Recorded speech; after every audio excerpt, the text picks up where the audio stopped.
Back, everybody. It's a brand new episode of AFT Buzz. I'm here along with Matthew Jacobson. Let's get it rolling. Matt, how are you doing? Oh, I am fantastic. Look, I upgraded my audio. I got to tour a hockey arena today. It's a good day today out Yeah. here. So I think we should probably jump right into it. The IFL Cup has just wrapped up, and about as I predicted, the Vegas Nighthawks taking down Arizona, and I think I saw that coming when Arizona kind of got uh, thrown around like Loki by a Hulk by the Fisher's Freight. So that's that, and let's get your thoughts on it. Well, it's funny because like Fishers is a decent team, but since Yeah, last we spoke, they've been on a bit of a skid. three in a You row. you were Yep. telling me before the show. So, but like I also brought up the concern with the Rattlers and whether or not it's fair because the West is very weak. They don't really have very many good teams to play down the stretch. Like from a power rankings perspective, we're not really going to know how good the team is. But they come out, they beat New Mexico 65-15 in game one. And look, man, I am not trying to downplay. I'm just gonna say that's not an accomplishment with Yeah. how New Mexico's playing. I mean, I fully Uh, agree. but at the very least, they kept it close with Vegas. But I think this just kind of further confirms to me, as of right now, Vegas is the team to beat. They are the powerhouse in the West, and San Diego and Arizona. And realistically, look again. San Antonio 3-4, Tucson 2-6. They had a good start and then fell off. New Mexico and Northern Arizona 1-7. It's between those three teams, and I think a fourth team gets in, so San Antonio or Tucson are going to limp into the playoffs. But San Diego and Arizona have to beat Vegas. Vegas is the team to beat in the West, and I think you have solidified who your team in the East is. Yeah, I'm trying to find out who they lost to this year. They've lost one game. Green Bay is going to win the East. Unless, okay, I don't know how they lost the game they did. It truly is still completely befuddling to me how they lost that game. But Quad City seemed to find another gear and steamrolled, no pun intended with their name, 51-36. So I think maybe Green Bay had a few players sick. I don't that's just a guess. I don't know, but I don't know how that happened. The Green Bay should be 9-0, not 8-1. I don't know what happened in that game, but Quad City got a break, I guess. But I mean, you look at Anyone these can other beat games. anyone any given Sunday, buddy. And Orlando, they beat Orlando 71-68, and Orlando's one of the teams that's beaten Fishers.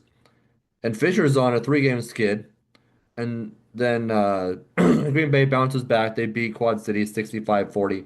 They beat Tulsa, who's a middle of the pack team, 41-35. Next up, San Antonio. That's probably a win. Then they go to Quad City in June, so June 6th. So who knows what's going to happen there with how it went earlier this year. And then actually the test comes, in my opinion. It's at home. Green Bay has that in their advantage. But let's look at the score of how bad Jacksonville beat Fishers. 68-50 in Fisher. But with Jacksonville, for context, the only teams worth like of note that they've really beaten this year were Fishers and Orlando. Past that, like they're beating the Wranglers, they're beating New Mexico, they're beating Tulsa. I still don't think is terrible, but they beat Tulsa, Iowa. Like I actually do not think Jacksonville is as strong as they look right now.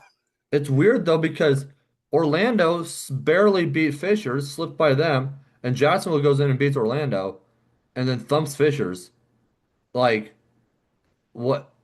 So that is a matchup I have my eye on. For Green Bay, those are the two ones. The Quad City, just because Quad City was somehow able to beat Green Bay earlier this season, and then Jacksonville. So do they lose two in a row there? Do they lose one of those? Do they win them both? I'm interested to see what Green Bay team shows up for those two. And then they have Fishers again, but in Green Bay. So that could be a tight matchup. Maybe Fishers wakes up. That's June 27. And then July 20 or back in town in July, Green Bay faces Orlando on the 5th, July 5th. So we'll That'll be interesting. Right after the 4th of July, that's in Orlando. That's the matchup of the week right there, July 5th. And then they'll close out the season with Iowa and then at Jacksonville, both on the road. So that's it. Green Bay finishes the season on the road at Orlando, at Iowa, at Jacksonville. That'll be interesting to see how strong those games are, how strong the team is being so road heavy. They'll win July 11th. They're playing it at the Barnstormers, but the other two matchups, I think Green Bay's schedule, the difficulty level is definitely higher on the back end of their season. So it'll be interesting to see what happens there.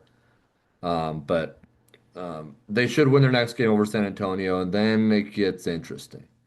But that's just my take. I still think Green Bay comes out of the East. Do they have a few more losses? There's certainly the chance of it. But the way they've beaten Fishers this year in tight games, and the way Fishers got, frankly, tail slapped by the Sharks, I don't think Fishers wins the East. I don't think they even really have a chance anymore. Uh, I don't even know if Fishers will finish second. I mean, they're fourth right now because of the skid. It's kind of come out of nowhere. So, yeah, I think Vegas comes out of the West and Green Bay out of the East. Interesting little side note. We were talking about again for the West, as you brought up the West, Vegas, San Diego, Arizona, and Arizona and San Diego have already played each other this year. I'm looking at Vegas' schedule because I want to see how strong they've been, and they beat teams like Jacksonville, which I think their record is better than they are. They're not a bad team. I don't want anyone thinking I'm saying that, but I think Jacksonville's record is better than what they are. But they lost to Green Bay, and Green Bay is an absolute powerhouse. They beat Orlando, and again, I think Orlando is just decent and down the stretch they haven't even played San Diego yet. So realistically speaking, this Western Conference could kind of be like if Vegas keeps winning like this, the Western Conference could just be Vegas and a bunch of scrubs Yeah. by the by the end of the year with inflated win counts because you have Northern Arizona and New Mexico in your conference. So I think it's safe to say the East is the beast. The East is the beast because I would argue even down as far as Quad City, the Tulsa, league maybe. is strong. I mean, we've been saying, any team can beat any team, and Quad City proved that by kind of going into taking Green Bay by the horns and thumping them. And look, So let's be abundantly clear about. I want to highlight a team real quick. Tulsa. I've mentioned I do not think they're a bad team. They beat San Diego. I think that's a solid win. They yeah, kept the Green Bay game, Jacksonville, Fishers was a 2 point game. Orlando. They've kept all these games to one score games, and uh, they never updated the San Antonio Gunslingers game. That's very strange. Uh, but looking at their schedule, they've kept those games pretty close. I still I would say as far down as Tulsa, the East is strong. If I look at the West, I would say it's top heavy with the top three teams, but because San Diego and Arizona have only really played one another, we have no clue how good those two teams actually are. We're looking at a potential scenario where the East could have what was that? It's one, two, three, four, five, six. There's 7 teams per conference. The East could have 7 strong teams, and the West could have one. it's just nuts. I mean, and then I think the league is seeing this because I want to dive into expansion just for a brief second to back up this point. You look at what they're doing, the league is adding two teams that'll probably be Eastern Conference and one in the West, Austin. I mean, nothing's been confirmed, but it sounds, except for Athens. So here's my question, Matt. Does Tulsa well, kind of two questions here. Is Tulsa cursed by being in the IFL's Eastern Conference? And with the addition of Athens, and if Jersey happens, and if Austin happens, does Tulsa shift to the West into a conference where they'd probably see more success? If the IFL keeps being as aggressive as they are, and let's just say they get a team, there was rumors that San Jose could come back. It was just weird because they just lost, Bay Area, I think 3 years ago or Yeah, 2 years I forgot ago. to mention San Jose. So there's rumors about that.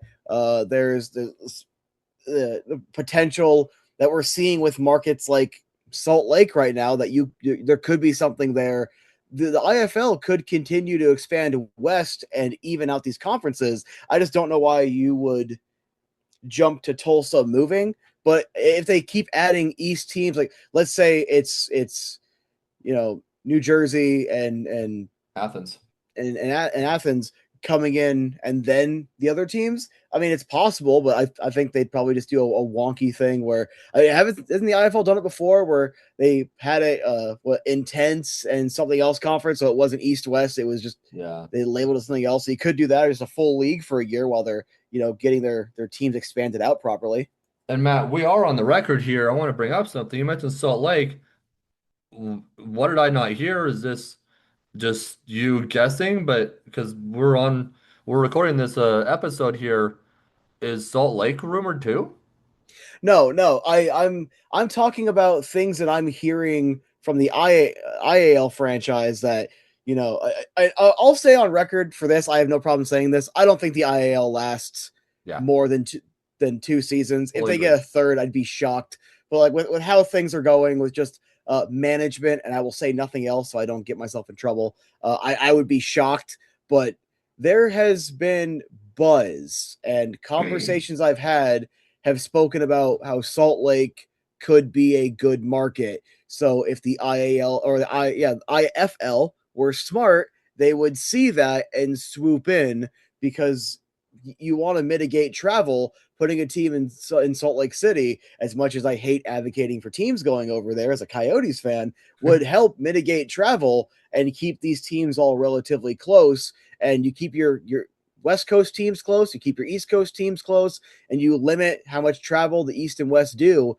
And what that's going to do is make your business model more sustainable. Yes, at the same time, how can the IFL look at Salt Lake and be like, oh yeah, that's a stable market when the IAL draws no fans? I mean, I'm not no, but let's be real. There's like literally 12 people in the stands. So how can they, and that was in Cincy, Salt Lake, it's like nobody. And so how can they say, oh yeah, that's a stable market when there's nobody in the stands there? Do they just take into account that's the low tier IAL? And do they look back at what the Blades did and the Screaming Eagles, which I think that fan controlled league I haven't heard a peep about, so that's interesting. Anyways, um, do they look at those teams and go, oh yeah, Salt Lake's a strong market because right now the IAL is not making that impression. That impression. Well, the perspective I'm coming at it from is, and look, I will not mince words. The IAL with management has just been a disaster. And as someone, full disclosure, as someone who was trying to position themselves to get a job with the Juggernauts, I've peeked ever so slightly behind the curtain, and the abyss has stared back, and it's just utter incompetence and not actually listening to people who know what they're talking about. It's relying on bean counters essentially. So you know they've done no marketing. Like, oh, those stupid AI ads on Facebook or whatever. That's not actual marketing. They've done no actual marketing, and they're still drawing a couple hundred people. And those tickets didn't go on sale until like I think for most of these teams leading up to their second game. Arizona, they played on the road first, so their tickets got discounted. I think the game week of, I think it was within 2 or 3 days of kickoff. So it's like they've done no marketing. They're not an attractive ticket price, and it's an unproven uh, asset. It's an unproven league. But you have the IFL, and whatever issues I have with the league, there are plenty of issues to have with the league. It is the most stable of the major leagues, of all these arena football leagues. And you have a product that, look, you've lost some teams like Sioux Falls. That's a detriment to Yeah. the sport to lose. That one hurt. But you still have some genuinely good brands and long-standing teams like Jacksonville. Jacksonville, like Arizona. You still have even Iowa. I had to throw Iowa in there. Yep. You have some really Vegas has really shown themselves to be a strong indoor market. Yep. You have a league with a better track record. Again, regardless of issues, a better track record, a better consistent product. they should be looking at Salt Lake, seeing that, hey, there is some fan interest, but the people that are currently trying to exploit that are utterly incompetent. Like it's like giving uh, uh, the task of curing cancer to a 6-year-old. Of course, the 6-year-old is not going to figure it out because the 6-year-old has no clue what's going on. But you give that task to someone like, let's say, a team of researchers that have been in this field and studying different cancers, and they have their different degrees that you need to get to that level. They've had the experience being in the laboratory setting. They've been doing this for decades. They're going to be able to actually do something on that. Whereas the 6-year-old is just going to start crying, and I don't feel bad for this 6-year-old, even though that's where this kind of falls apart, because the 6-year-old doesn't actually know what it's doing. This 6-year-old chooses not to know what it's doing. And in not knowing what it's doing, I want to also talk about a merger. There's been no rumor. This is purely me being kind of in fantasy land here. I'm looking at AF1, okay? And Okay. I'm seeing teams in Washington, Oregon, and California.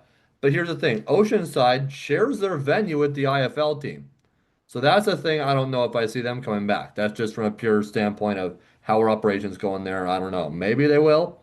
Washington Wolfpack, they have driven out staff members who have joined their rival team in Oregon. But then you look at Wenatchee, who didn't come back after the whole American West Conference. But then you also look at the National Arena League, who had a team teased for Arizona with the Idaho Horsemen, and there's been no rumors of what the heck happened there. So really, the only team that survived from the AWFC was Oregon, who's now in Arena Football 1. Granted, they're not very good on the field, but they're paying their employees right, and they have a legitimate field. I saw a picture of their field. The end zones aren't fully painted over the over the Thunder from the Arena Football League days, but still, and they snagged an employee from Washington who is 2-4, so they're above them in the standings. But then the one team that sticks out, I guess two or three teams that stick out to me, going, I guess four. What are we doing? Albany, Kentucky, Nashville, and Minnesota. They're all pretty solid. They're all winning records. Minnesota's 3-2. They lost their last one. Albany has won its first six matchups, 6-0. Kentucky's 5-1. Nashville's 5-1, and Nashville's run by the league commissioner and his staff. But so if I'm the IFL, I maybe take a look at the lower tier markets, find better ownership groups. Maybe do you reach out to the Everest Silvertips management, who just won the Western Hockey League championship, and pitch them on the idea of taking over the Washington team in the IFL. There's another team market untapped right now who has had a team three separate times in the state of Washington. Maybe you know where I'm going with this, Matt, because you guys kind of said the word shocking, and I'm like, shocking? I mean, we know there's a loyal fan base. The Shock deserved to come back. The Spokane Shock showed throughout the years that they can pack that place, win titles. Does the IFL try to go back there? Do they maybe take the Idaho team that's kind of dormant and maybe have them come back, create a regional thing? But that West Coast, I look at the Shock market, and I look at that, and that's just where I'm thinking on a certain standpoint from this league. If they want to be solid, these markets that have proven that they can be solid, even if they have losing teams, instead of maybe some of the mess around the league. I mean, I do want to say this. We were talking about it briefly before the show. Um, the off season, and I still stand by this. I have no idea what the AF1 was doing. Like it was a lot of not communicating. It was a lot of whatever. But the season has gone on. To my knowledge, yeah, and also like the whole Oceanside Bombers thing, they handled the launch of that terribly. But since the season has launched, the year 2 of AF1, year 3 of this whole thing from AFL 2.0 onward, there hasn't been any teams folding that I've seen. There Right. hasn't been any major drama. Things are a little more stable. I've heard a couple of rumors, And like I've heard a couple of funny things like with Oceanside, but like for the most part, they're playing things pretty well. I actually kind of think AF1 could continue building, but Yeah. I still think that they're so infant. They're so look volatile to this market. I'd prefer they just merge with the IFL like you've been talking about and create a big super league Yeah. because Albany, you have some teams in the East. Albany can help anchor that, Yeah. and you have Beaumont. You can never have enough teams in Texas because whenever one falls, like was it Frisco back in the day? One falls, you have another one rise. Kentucky, I like their branding. I like that market. Yeah. Having Minnesota, that's always a solid market to have on. Oregon and Washington up the Pacific, West Coast. That helps strengthen the West Conference for the IFL. And Nashville, that's just a classic brand that the team, despite hardships, has still managed to win and be a successful product. Albeit they're not in Nashville, and I don't even think they should have the Nashville branding. And here's the other thing, they pivoted away. I've noticed, I don't know if you've noticed on some of their games and graphics, their cat logo doesn't say the word Nashville anymore. It doesn't say the new city they're in, because I think they still want Just the as attachment, cats. but they're in Clarksville now, which is, and I live down in that area. That's a solid 40 minutes down the road. That's not like, oh, a suburb of Phoenix. That's not like Scottsdale or whatever. I mean, that is a solid 40 minutes. There's no homes between like Nashville and Clarksville. Like, so in that building, the Preds, however, do note the Nashville Predators own and operate the venue in Clarksville. While the University Austin Peay plays there, the Preds operate it. It's like a mini Bridgestone Arena. So in the future, could the Preds see this product getting better and better and go, you know, let's take them from our little arena and bring them back down to Nashville and Bridgestone next I would year. love that. Arena football as a whole needs to build back up to moving back into 10,000 plus seat Yes. venues because it's Nashville would be a great start. The Cast would be like if this merge happens, just even if the merge doesn't happen, just for the health of the sport, if it can start with markets like Nashville. I haven't checked Albany's arena. I know I think it's over Orlando. They're playing 10,000. in a smaller venue, aren't they? When they moved the No, Pirates down there, Orlando plays in the Orlando Magic's arena. they actually gave them the big boy arena. Good for them. So happy. I need more of that. Like Their we fan need these attendance bigger is lousy, markets to but actually play in bigger arenas. We need to get back to that. All right, the Rattlers, whether it's downtown Phoenix or in Glendale, despite the attendance issues in Glendale, have still been playing in big boy facilities. The major markets need to play in those venues. The smaller markets need to play in around 7K capacity and have some sort of revenue sharing where the big markets can help prop up the smaller markets, and you have a decent amount of both. yeah, I'm looking up Albany's arena right now. And here's the thing, Orlando's attendance is bad. I'm just gonna say it. It's bad. Albany for arena football, 13,785. So they play in a full-size arena. Here's the Good. thing, Fishers is well run. I'll say that. I have had great interactions with them. The freight are very well run. Here's the thing for those not in this region. The Pacers and Fever Arena is not compatible for hockey, so obviously not football. So you can't put a team in downtown Indy. So there's no venue that they can play in. The Butler's Arena, no, it's not big enough. The new college arena they're building in Indy, it's like 5 or 6 thousand. So Indy has no legitimate venue if the league were to say, okay, we now have a 10,000 seat minimum that folds Fishers, that folds Green Bay, and I'm sure a few other teams that I'm obviously not mentioning. San Diego it folds. So there's got to be a tier figured out. Maybe it's like what the Arena Football League used to do, where it was Arena Football League and AF2. Maybe it goes Indoor Football League and IF2. Maybe that's the solution. Or if it was But an I IFL F1 merger, you can keep the AF1 branding as your tier exactly. two league. Exactly. And then the National Arena League is kind of maybe that third tier league because they still have the Dallas Bulls in the standings. The Dallas Bulls were kicked out of the National Arena League. Yeah, but you still keep their record because they played that season. I think it's fine to keep their record in, but you need to put a little asterisk that hey, they were kicked out of the league. After 5 games. Yeah. Yeah, yeah, because like obviously for historical preservation purposes, if you're trying to look at the history of the league, oh hey, Dallas played that year. Why did they only play 5 games? And you can go, look it up and for documentation, retrospective kind of purposes, I'm cool with that. But yeah, you have to have some sort of documentation that they were kicked out on the standings. So you have like a little asterisk or something like that. Yeah. And so I think that's a great idea. The National Arena League is basically a glorified CIF. I mean, I think when Jacksonville left and Columbus, Georgia left, that kind of made it a glorified CIF. I'm not bashing the CIF. It's good for those prairie markets like Omaha and stuff. Who props to the Beef. They fixed their stuff. They've won 4 in a row. So props to them after starting out completely winless and looking like a total train wreck. But They fired their coach, right? Like I sometimes think it they just takes fired the a coach coach, all firing. sorts of issues, and they had promoted somebody, I think, didn't seem to be working, but something's clicked and they've won 4 in a row. So props to the Beef.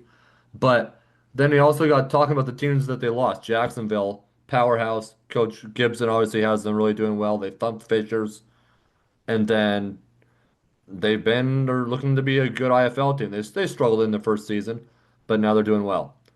And then the Columbus Lions, who they seem to be that team that's like, oh, costs are getting too much. But that also be an excuse reason of we're not winning enough. We want to go dominate a different league now. And they're playing in the American Arena League, which is not even as good as the CIF was, in my opinion.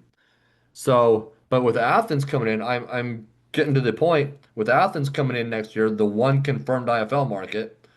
Um, do they probe Columbus and say, hey, we would love to have a rival for this Athens team because Florida, you have the rivalry already. It's back, Jacksonville, Orlando. And what's weird is in a promo video, the Athens management group was basically trying to create this hint of a rivalry with Jacksonville. I get it's close. I get that. But they have the war on I-4 or whatever it is. Their rival should be Orlando. So I'm thinking, could the IFL try to get Columbus, maybe give them an exception if their finances aren't good enough because of the small market? But that is what I look at. I look if there's any way that the league can help Columbus along to give Athens that in-state rival. Or maybe Nashville makes a jump and you promote a Nashville Athens rivalry. Something in the South to help Athens because they're kind of on their own. Jacksonville's down there, but I don't know how much attention Jacksonville will throw to Athens for a rivalry when they have Orlando. Yeah, So Jacksonville should be with Orlando. I would say no because I remember back in the day when I did that report on Columbus leaving to go. I think that was to the AAF or AAL. It was a random small league. I think it was 24. I don't remember the exact year. American I did Arena a League. yeah, so AAL. So I remember doing that video, and I remember I think Ducon did an interview with the ownership, and they mentioned something about liking how they played fewer games, and that was one thing that I remember it because it perked my ear, and I was like, that's not how you grow the sport. And to be fair, I wasn't super familiar with their market. I just know that as a brand, they are a good football team. But I look at that and I'm like, I would imagine not much has changed. So I would assume it's just not worth doing, Yeah. especially if a contending team like that would rather play in a lower league just because of fewer games. Yeah, it's going to be interesting to see what the IFL does because they're going. I mean, I know they took Massachusetts off of this island and moved them down to Orlando, and their fan attendance is not done well. Let's be real. But then they're bringing in Athens and basically putting them on a new island. So what's the IFL doing? And then say they bring in Jersey. Say Jersey happens, since it sounds like high-ranking people have said it. Jersey is on an island. But they are building out that East Coast a little more with all those teams, but all those teams have to actually join to start doing that. And then at that point, why would Massachusetts why would they have left? They should have just stayed there if the goal was to expand that area out anyway. Yeah. And the Columbus Wild Dogs never happened. Yeah, So yeah, I remember even as of last year they were still saying they were supposed to join. It's just like I love the IFL, and I know there's drama left and right, and we'll probably dive into that in the future episode, or maybe we'll do a special on the IFL Cup. Now that that's come and gone, we'll do a little bit more research on it with how they kind of promoted that Vegas Arizona rivalry after saying there would be suspensions and stuff from a fight, but whatever. And then, as far as we're aware, we didn't see any suspensions, and we're never Yeah, going to see the fines, which is why I was like, a real league names the people and what the yeah. suspensions and fines And are. it's just also in a brief mention, we have about two minutes left here. You look at the IFL Cup and they didn't have goalposts. They used a banner, and I was told by a person that was covering it there that who talked to a coach or some executive that if the ball were to hit the IFL Cup banner within good judgment, they were going to consider the point good. And I'm just like, that's not great. Like, if it hits the side of the banner and they consider it good, well, what if in a real game the ball hit the upright and bounced back onto the field? So is that a good point in the IFL Cup and in a normal game it's not?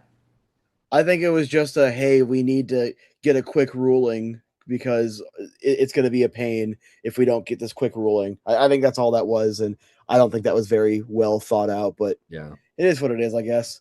I just also don't see how they couldn't have brought in goalposts. They look like it could have fit, but whatever. There probably wasn't the structural support is Uh, normally what happens with stuff like that, or they could have cheaped out because of shipping costs. No yeah. idea, but I'm going to be charitable and say it's probably because the supports just aren't Yeah. there because that area in American Dream Mall wasn't made for that. Football. Yeah, it was meant for skating. But anyway, 50 seconds left. Anything else you want to say before we end no, I this? mean, I think it's going to be an interesting last sprint to the season. This next, I don't know, what is it, month and a half or two. I think the team to keep your eye on is Green Bay with some of the interesting matchups you have with Quad City and Fishers and Jacksonville. That's what I'm looking at, and I think the championship game, should Green Bay not stumble again like they did against Quad City, I think the championship game is going to be Vegas and Green Bay. And let me say this now, if I had to pick early, Vegas sneaks out by a hair, maybe by a field goal.